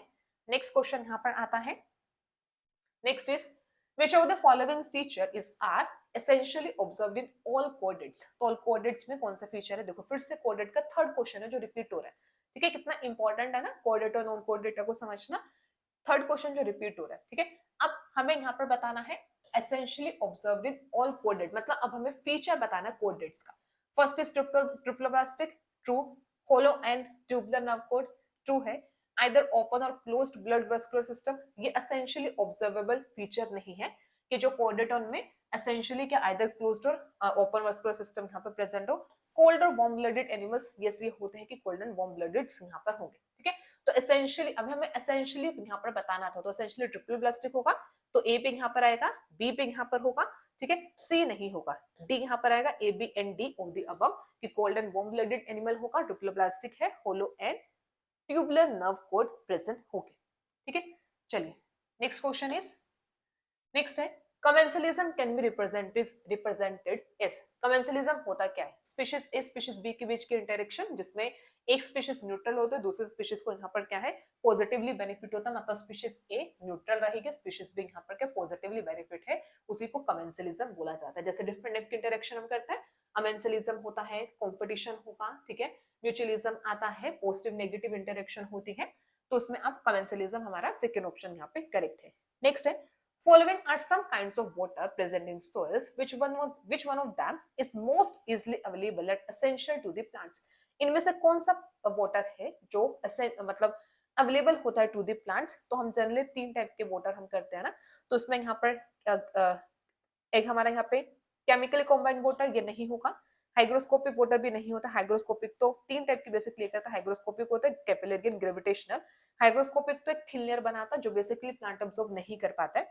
कैपिलरी वाटर है जो अवेलेबल होता है, तो कैपिलरी एक्शन से ही प्लांट क्या करता है वाटर को अब्सॉर्ब करते हैं। ग्रेविटेशनल वाटर तो स्टोर वाटर होता है जो मतलब बेसिकली जो स्टोर हो जाता है, ग्राउंड वाटर ही ग्रेविटेशनल वाटर होगा, ठीक है। तो वहां पर रूट्स नहीं पहुंच पाती है प्लांट्स की, तो वाटर अवेलेबल नहीं होता है। तो आंसर इसका वहां पर क्या बनेगा, तो आंसर हमारा यहाँ पर ये कैपिलरी वाटर यहाँ पर आता है, ठीक है। चलिए फिर नेक्स्ट है identify the feature of coelomates from the following option. अब sorry coelenterates, not coelomates, coelenterate, ठीक है। सिलेंट्रेट्स के फीचर्स आपको यहाँ पर क्या करना है आइडेंटिफाई, ठीक है। अब फिर से देखो एनिमल किंगडम से क्वेश्चन है, कोऑर्डिनेट नॉन कोऑर्डिनेट से। अब ये फोर्थ क्वेश्चन हम बेसिकली देख सकते हैं जो सिलेंट्रेटर से यहाँ पर आ रहा है, मतलब एनिमल किंगडम से यहाँ पे क्वेश्चन आएगा, ठीक है। तो first is asymmetric body, yes true, asymmetric body यहाँ पर होती है। प्रेजेंस ऑफ स्निडोब्लास्ट, ये यहाँ पर नहीं होगा। 2 मिनट, आइडेंटिफाई द फीचर बताना है, फीचर बताना है, ठीक है। एसिमेट्रिक बॉडी तो नहीं होती है सिलेंट्रेट की, पोरीफेरा की होती है एसिमेट्रिक बॉडी तो, ठीक है, तो ये फीचर नहीं होगा। एसिमेट्रिक बॉडी देखने को मिलती है पोरीफेरा, स्पॉन्जेस में होता है। प्रेजेंस ऑफ स्निडोब्लास्ट, ये होता है पॉलीमॉर्फिक ऑर्गेनिज्म, जैसे ओबिलिया सिलेंट्रेट से बिलोंग करता है, पॉलीमॉर्फिक होता है, ठीक है। प्रेजेंस ऑफ कॉलर सेल्स, ये भी किसका फीचर है, स्पॉन्जेस का फीचर होता है, पोरिफेरा का फीचर यहाँ पर ये होगा। तो ए और डी स्पॉन्जेस के आता है, बी एंड सी जो यहाँ पर होगा ये सिलेंट्रेट के फीचर यहाँ पर होंगे, ठीक है। तो इसका आंसर यहाँ पर क्या बनता है, only B and C on the above, ठीक है, ये यहाँ पर आएगा only B and C. So next है, next is recently 26th UN climate change conference on parties was held in Glasgow, UK. The COP26 India has targeted to achieve net zero emission by the year, ठीक है। ये direct था कि मतलब India ने net zero emission किस year तक achieve करने का टारगेट बना है, 2070, ठीक है, 2070 तक का है टारगेट। वैसे भी देख लो इतनी जल्दी टारगेट तो अचीव होगा नहीं, 40, 35, 50 तक तो नेट जीरो एमिशन नहीं आएगा, 2070 तक का टारगेट है, ठीक है। चलिए नेक्स्ट है, standing state refers two equals, equals से क्वेश्चन अब आपके आ गए, ठीक है, ये सब इक्वल्स से क्वेश्चन यहाँ पर आ रहे हैं। स्टैंडिंग स्टेट और एक स्टैंडिंग प्रोप होता है, दो होता है, standing state and standing crop. Standing state refers to the amount of nutrient present in the soil at any given time, this is true, यही होता है standing state. Amount of nutrient होता है, amount of mass of living organism standing crop होता है, number of organism नहीं होगा, amount of nutrient present in plants नहीं, सोइल में कितने अमाउंट ऑफ न्यूट्रिएंट प्रेजेंट होता है eight any given time, this is referred to as standing state, ठीक है। चलिए फिर नेक्स्ट आता है, next is the above diagram represents type of organismic responses, which type of response is shown by overwhelming majority of animals and nearly all plants। तो यहाँ पर ना अब हमारे पास एबीसी यहाँ पर ये मेंशन है, ठीक है। पहले तो हम यहाँ पर देते हैं कि एबीसी एक्चुअल में है क्या। देखो यहाँ पर ग्राफ को कैसे समझेंगे, एक्स एक्सिस पर यहाँ पर गिवन है एक्सटर्नल लेवल, वाई एक्सिस पर गिवन है इंटरनल लेवल, मतलब बाहर का एटमॉस्फेयर, बाहर का जो भी कंडीशंस होते हैं इंटरनल, तो इनके बीच में यहाँ पर रिलेशन है। तो ए का अगर हम देखें तो ए में यहाँ पर क्या कि जैसे जैसे बाहर की कंडीशंस चेंज होते हैं वैसे वैसे जो एक ऑर्गेनिज्म है उसका इंटरनल एनवायरनमेंट भी चेंज होता है, डायरेक्टली प्रोपोर्शनल यहाँ पर है एक्सटर्नल और इंटरनल एनवायरनमेंट। अब एक्सटर्नल इंटरनल एनवायरनमेंट जब डायरेक्टली प्रोपोर्शनल होते हैं, मतलब जैसे जैसे बाहर का एनवायरनमेंट चेंज हो वैसे वैसे अंदर का एनवायरनमेंट भी चेंज होता है, तो वो ऑर्गेनिजम्स क्या होता है, वो होते हैं कन्फॉर्मर्स, ठीक है, वो क्या होता है, कन्फॉर्मर्स होता है। तो कन्फॉर्मर्स में ऐसा देखने को मिलता है कि जहां पर एक्सटर्नल इंटरनल एनवायरनमेंट के बीच में डायरेक्टली प्रोपोर्शनल यहाँ पर चेंजेस यहाँ पे देखने को मिलते हैं। फिर बी लाइन यहाँ पे क्या रिप्रेजेंट करता है, बी रिप्रेजेंट कर रहा है कि यहाँ पे एक्सटर्नल एनवायरनमेंट कितना भी बदलता रहे, इंटरनल एनवायरनमेंट यहाँ पर कांस्टेंट रहता है, इंटरनल एनवायरनमेंट में कुछ भी चेंज नहीं आएगा। तो ये क्या होता है, ये होते हैं रेगुलेटर्स, ठीक है, रेगुलेटर्स, क्योंकि रेगुलेटर्स में ही ऐसा होता है कि जिनका इंटरनल एनवायरनमेंट कांस्टेंट रहता है, इवन तो बाहर का एनवायरनमेंट कितना भी चेंज होता रहे, ठीक है। थर्ड क्या है, थर्ड है कि पहले तो वो कन्फर्मर्स बने फिर वो रेगुलेटर होगी, मतलब पहले तो उनकी कंडीशंस बाहर के अकॉर्डिंग चेंज कर रही थी इंटरनल कंडीशन, फिर उसके बाद वो कांस्टेंट चला गया, मतलब ये यहाँ पर आते हैं, ये होते हैं पार्शियल रेगुलेटर, ठीक है, ये यहाँ पर होंगे, ये है पार्शियल रेगुलेटर। तो हमने यहाँ पर बताना है कि एबीसी में से किस टाइप का जो यहाँ पर होगा, मतलब मेजोरिटी में देखने को मिलता है प्लांट्स और एनिमल्स में, तो यहाँ पर क्या वो होते हैं कन्फर्मर्स, ठीक है, मेजोरिटी में जो यहाँ पे प्रेजेंट है कन्फर्मर्स होंगे। तो जो ए रिस्पॉन्स यहाँ पर होता है ये मेजोरिटी में देखने को मिलता है, ठीक है, तो ये यहाँ पर आता है कन्फर्मर्स, यहाँ पर होगा ए रिस्पॉन्स, इसका आंसर यहाँ पर बनता है, ठीक है। नेक्स्ट आता है, नेक्स्ट है which one of the following structure is not seen in section through the human testis। Human testis में क्या नहीं देखने को मिलता, सर्टोली सेल देखने को मिलता है, लेडी सेल देखने को मिलता है, स्पर्मेटिड्स देखने को मिलते हैं, एंट्रम नहीं देखने को मिलता क्योंकि एंट्रम एक फ्लूइड फिल्ड कैविटी है, ठीक है, ये एक फ्लूइड फिल्ड कैविटी है जो बेसिकली किसमें, ये फीमेल्स में देखने को मिलेगा, ठीक है। तो जो एंट्रम यहाँ पर होता है फ्लूइड फिल्ड कैविटी है जो बेसिकली ग्राफिन फॉलिकल्स में ओवरी में प्रेजेंट होती है एंट्रम, ठीक है, तो ये टेस्टिस में देखने को नहीं मिलेगा। नेक्स्ट है choose the correct option which shows similarity among egg and sperm. Egg and sperm के बीच में क्या क्या सिमिलरिटी यहाँ पर होंगी, बोथ आर ऑलवेज मोटाइल, नहीं, स्पर्म मोटाइल होता है, एग मोटाइल नहीं होगा, बोथ हैव स्टोर्ड फूड, ये भी ट्रू नहीं है, both are produced in embryonic stage, ये भी ट्रू नहीं है, both have a haploid nucleus, yes, दोनों में क्या होता है हैप्लोइड न्यूक्लियस प्रेजेंट होता है, दोनों ही हैप्लोइड होते हैं, ठीक है। तो ये reproduction in reproduction in human से यहाँ पर ये क्वेश्चन है, ठीक है, इजी क्वेश्चन है ये भी, एंटर वाले देखो कितना इजी क्वेश्चन है, ऐसे यहाँ पर हम देखें कि दोनों गेमेट्स हैप्लोइड होता है, कितना इजी क्वेश्चन यहाँ पर ये होगा ना, ठीक है, इजी क्वेश्चन है। नेक्स्ट फिर से यहाँ पर आता है विच one of the following hormones induces parturition और चाइल्ड बर्थ इन ह्यूमंस। अब बताओ कौन सा हार्मोन होता है जिसको यहाँ पर हम बर्थ हार्मोन भी बोलते हैं, ठीक है, कौन सा हार्मोन यहाँ पर होगा, तो वो हार्मोन यहाँ पर ऑक्सीटोसिन होता है। ये होता है ना कि जो पार्चुरेशन मतलब डिलीवरी के टाइम पर जो आता है चाइल्ड बर्थ के टाइम पर होगा पार्चुरेशन है, रिलैक्सिन नहीं होता, ह्यूमन प्लेसेंटल तो प्लेसेंटा में प्रेजेंट होता, प्रोजेस्टेरोन नहीं होता है। रिलैक्सिन बेसिकली रिलैक्स करने के लिए यहाँ पर आता है, ये आफ्टर अगर हम इसको बोले ना तो ये बेसिकली यहाँ पर ये सर्विक्स को हेल्प करने, सॉफ्ट करने में ये रोल प्ले करता है, ठीक है। ऑक्सीटोसिन मेन हार्मोन होता है जो पार्चुरेशन को इंड्यूस करता है, ऑक्सीटोसिन के इंजेक्शन पे लगते हैं ना। नेक्स्ट आता है which of the following group the fossilised organism trilobites belong, trilobites किससे बिलोंग करता है, आर्थ्रोपोडा, ठीक है। एनालिडा से, मोलस्का से नहीं करता है, आर्थ्रोपोडा से है, तो ये एक एक्सटिंक्ट ग्रुप है ऑफ द मेराइन आर्थ्रोपोड, ठीक है। तो ये यहाँ पर क्या है, ये यहाँ पर होता है, ये है extinct group of marine arthropods, ठीक है। ये इनका एक एक्सटिंक्ट ग्रुप ये होता है, ठीक है। Next oral contraceptive pills essentially है, ओरल कॉन्ट्रासेप्टिव पिल्स में क्या क्या यहाँ पर होगा, ऑक्सीटोसिन नहीं होता, गोनाडोट्रोपिन नहीं होता, प्रोजेस्टेरोन एस्ट्रोजन होता है, ल्यूटेनाइजिंग हार्मोन नहीं होता। बेसिकली जो ओरल कॉन्ट्रासेप्टिव पिल्स होते हैं इनका मेन पर्पस होता है ओव्यूलेशन को इनहिबिट करना, तो ओव्यूलेशन को इनहिबिट करने में जो रोल प्ले करते हैं प्रोजेस्टेरोन एस्ट्रोजन है, बाकी सब स्टिमुलेट करते हैं, ठीक है, इसलिए प्रोजेस्टेरोन एस्ट्रोजन प्रेजेंट होगा। नेक्स्ट है relaxin hormone facilitates the process of, देखो अभी पहले वाले में क्या था ना, रिलैक्सिन हार्मोन एक ऑप्शन में आया, नेक्स्ट अब क्या कर दिया, जो रिलैक्सिन हार्मोन है इसका अब यहाँ पर क्या कर दिया, फंक्शन पूछ लिया। Relaxin hormone facilitates the process of making pubic surfaces flexible, ये ट्रू है कि ये प्यूबिक मतलब जो सर्विक्स एरिया बेसिकली होता है उसे फ्लेक्सिबल करता है, सॉफ्ट करने में हेल्प करता है। मिल्क रिलीज करना, उसमें लेक्टिन हार्मोन होता है, रिलैक्सिन नहीं आता है। Contraction of uterine muscle during parturition, oxytocin hormone होगा, प्रेगनेंसी को मेंटेन करने के लिए भी रिलैक्सिन हार्मोन नहीं आता, ठीक है। चलो फिर नेक्स्ट देखते हैं। नेक्स्ट है, नेक्स्ट आता है हिस्ट्रोकोटोमी, ठीक है। ये आपको बताना है कि हिस्ट्रोकोटोमी होता क्या है। हिस्ट्रोकोटोमी इज रिमूवल ऑफ वेजाइना, नहीं, रिमूवल ऑफ, देखो टोमी का मतलब होता है कटिंग, ठीक है, तो basically this is a removal of uterus, तो ये चीज ध्यान रखना है, यहाँ से जनरली क्वेश्चन पूछे जाते हैं कि यूट्रस का जो रिमूवल तो उसको हिस्ट्रोकोटोमी यहाँ पर बोलते हैं। नेक्स्ट आता है largest ovule of plant world is reported in, तो इसका आंसर यहाँ पे साइकस होगा, ठीक है। कोलकेशिया नहीं है, रोज नहीं होगा, मैंगो नहीं, तो आंसर यहाँ पर क्या बनता है, साइकस, ठीक है। हिस्ट्रिकोटोमी, हिस्ट्रिको वर्ड ही यूट्रस के लिए यहाँ पर आता है, तो उसके लिए रिमूवल को हम यहाँ पे हिस्ट्रिकोटोमी बोलते हैं, ठीक है। नेक्स्ट आता है multicarpellary syncarpous pistil with 5 free stigma is present in, ठीक है। नेक्स्ट आता है मल्टी कार्पलेरी फ्यूज्ड पिस्टल, यहाँ पर बतानी है सिनकार्पस पिस्टिल है विद 5 फ्री स्टिग्मा, किसमें मिलेगा, हिबिस्कस, मस्टर्ड, पेपरवर, सिट्रस, तो आंसर यहाँ पर क्या हिबिस्कस, हिबिस्कस में देखने को मिलता है मल्टी कार्पलेरी सिनकार्पस पिस्टल जो प्रेजेंट होती है। नेक्स्ट है which one of the following is precursor for pollen kit synthesis, pollen kit के synthesis के लिए क्या precursor यहाँ पर होगा, pollen kit बेसिकली जो pollen grain के अराउंड प्रेजेंट होती है ना, ठीक है, pollen kit यहाँ पर होगा, तो pollen kit के synthesis के लिए ग्लूकोज नहीं होता, कैरोटिनोइड, यस कैरोटिनोइड होते हैं जो पोलन किट के सिंथेसिस में रोल प्ले करता है, अमीनो एसिड्स एंड स्टेरॉइड्स नहीं, तो इसका राइट आंसर यहाँ पर क्या होगा, इसका राइट आंसर यहाँ पे कैरोटिनोइड्स है, कैरोटिनोइड्स यहाँ पर क्या करते हैं, ये पोलन किट सिंथेसिस में रोल प्ले करते हैं, ठीक है। तो ये भी आपका फिर से रिप्रोडक्शन इन फ्लावरिंग प्लांट से क्वेश्चन बनता है, तो अभी जो लास्ट हमने क्वेश्चंस किए ना, ये कुछ रिप्रोडक्शन इन फ्लावरिंग रिप्रोडक्शन से क्वेश्चन है, ह्यूमन रिप्रोडक्शन और फ्लावरिंग प्लांट से, ठीक है।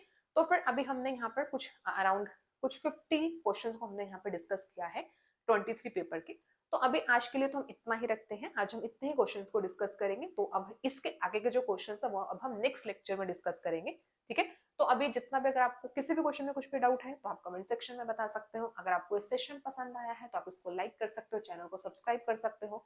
नेक्स्ट पार्ट के लिए इसका नेक्स्ट पार्ट भी जल्द ही अवेलेबल रहेगा, जिसमें हम आगे और क्वेश्चंस को इसी तरीके से डिस्कस करेंगे, थोड़ा और डिटेल में यहाँ पर देखेंगे, ठीक है। इसके अलावा हमारी ये ऐप है टेक बाय बंसल एकेडमी, आप इसे इंस्टॉल कर सकते हो, यहाँ पर आपको कुछ फ्री कोर्सेज भी मिल जाएंगे, और साथ में अगर आपको कोर्स परचेज करना है तो आप वो कोर्स भी परचेज कर सकते हो। केवीएस एनवीएस पीजीटी का हमारा ये कोर्स यहाँ पर है, ठीक है, जिसमें आपको यहाँ पर सिर्फ अगर टेस्ट देने हैं तो लाइव टेस्ट के नाम से भी कोर्स आपको मिलेगा, जिसमें आपको यूनिट वाइज टेस्ट भी मिलेंगे और आपको फुल टेस्ट मिलेंगे, मॉक टेस्ट भी यहाँ पे अवेलेबल रहेंगे, और यहाँ पर आपको एक कोर्स भी मिलेगा जिसमें आपको कंप्लीट रिकॉर्डेड लेक्चर्स में मिलेंगे, साथ में क्वेश्चन प्रैक्टिस के लिए डीपीएस भी रहेंगी और साथ में टेस्ट भी आपको मिलेंगे, ठीक है। तो आप ये सब यहाँ पर कर सकते हो, और आपको यहाँ पर मतलब अगर आप हमारे साथ कनेक्ट करते हो तो आपको यहाँ पे मौका मिलेगा टॉप फैकल्टी के साथ, टॉप फैकल्टी से पढ़ने का। केमिस्ट्री की ये फैकल्टी यहाँ पर रहती है, बॉटनी जूलॉजी के ये फैकल्टी यहाँ पर है, ठीक है, जैसे वीना सर, दिशा मैम और मैं यहाँ पर रहूंगी। जो आपको बॉटनी जूलॉजी यहाँ पर टीच करेंगे। मैथ्स की भी फैकल्टी यहाँ पर है, फिजिक्स की, और जितने भी फैकल्टी हमारे यहाँ पर होती है सब फैकल्टी यहाँ पर CSI नेट क्वालिफाइड यहाँ पर रहती है। ठीक है, जितने भी हैं सब रैंक होल्डर्स यहाँ पर हैं, जो आपको पढ़ाते हैं, आपकी प्रिपरेशन में आपकी हेल्प करते हैं, आपको गाइड करते हैं, एक सही प्रिपरेशन स्ट्रेटेजी बनाने में आपकी हेल्प करते हैं। ठीक है, तो अगर आप भी चाहते हो टीचर से गाइडेंस लेना तो आप अपने ये जो कॉन्टेक्ट नंबर है यहाँ पर आप कांटेक्ट कर सकते हो, वेबसाइट को विजिट कर सकते हो, डायरेक्टली वेबसाइट पर जाकर भी आप जो कोर्स है वो परचेज कर सकते हो। ठीक है, सो आई होप आपको आज के लेक्चर में मजा आया होगा, आपको समझ में आया होगा, लेक्चर इंटरेस्टिंग रहा होगा। सो आज के लिए इतना ही। Thank you so much everyone. अगर आपको लेक्चर पसंद आया है तो जरूर इसे अपने दोस्तों के साथ शेयर करना। जो भी ये लेक्चर जो भी KVS PGT की तैयारी कर रहे हैं उनके लिए जरूर ये हेल्पफुल रहेगा। So thank you so much, मिलते हैं नेक्स्ट लेक्चर।